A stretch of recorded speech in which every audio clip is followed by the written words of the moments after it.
Welcome to Alexandria, planning of the city.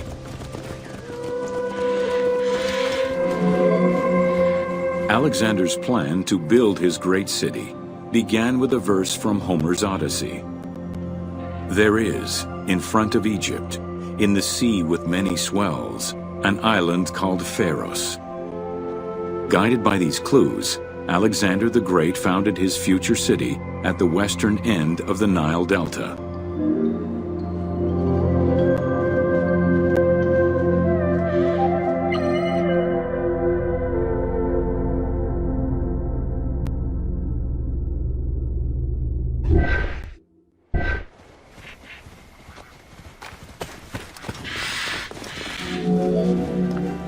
Though Alexander considered this location ideal for his great city, it presented considerable challenges.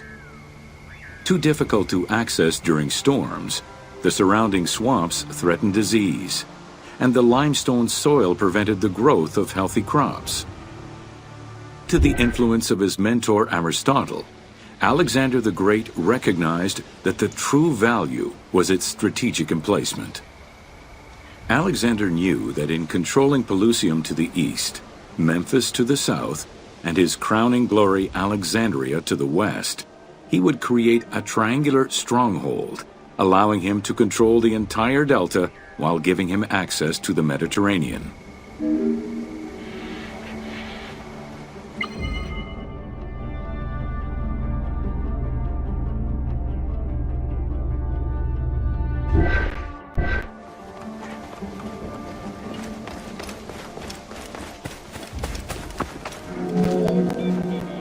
The great walls of Alexandria had a humble beginning. Lacking chalk to outline the future city's foundations, architects were forced to use flour instead. Clouds of migrating birds swept down and ate the flour, erasing the plans. This prompted Alexander to seek guidance from the oracles, who reassured him that his future city was destined to feed a large population.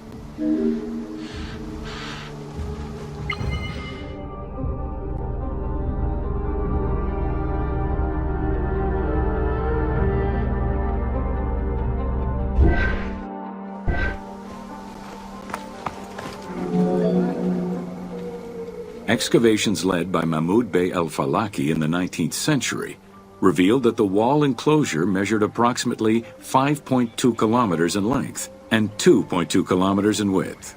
It was roughly 9 meters in height.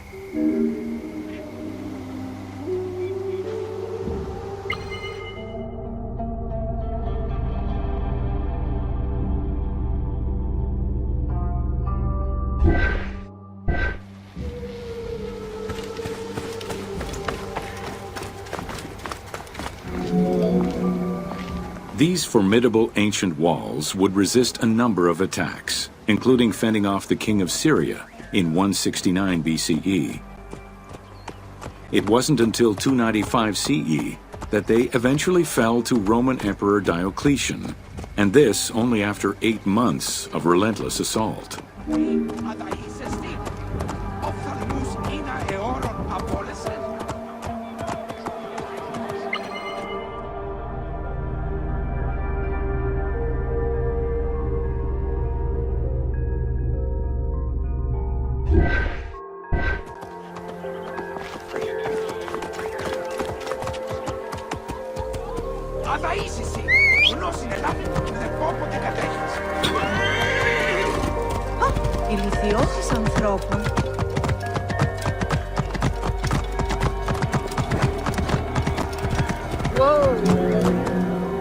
Alexandria's principal architect, Dinocrates, chose a Hippodamian grid plan.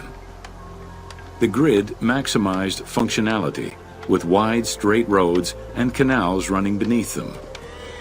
Alexander recognized the military value of the city's design. The wide, parallel streets gave him optimal surveillance of the city, while allowing the unobstructed flow of troops.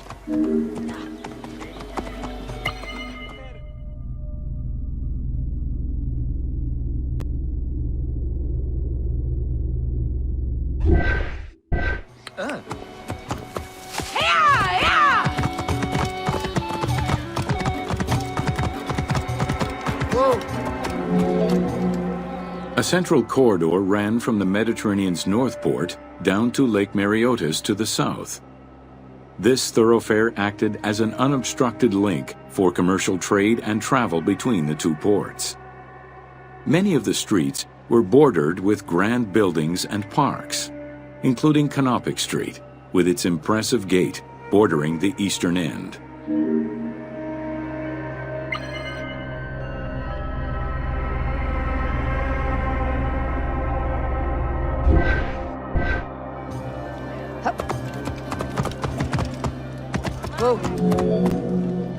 Alexandria was most likely built upon an already existing Egyptian village. Upon its completion, the Egyptians reviled the city, refusing to call it by its founder's name. Instead, they called it Raked, the building, as a mark of disdain, which was later Hellenized into Rakotis. Despite this, the name Alexandria would remain.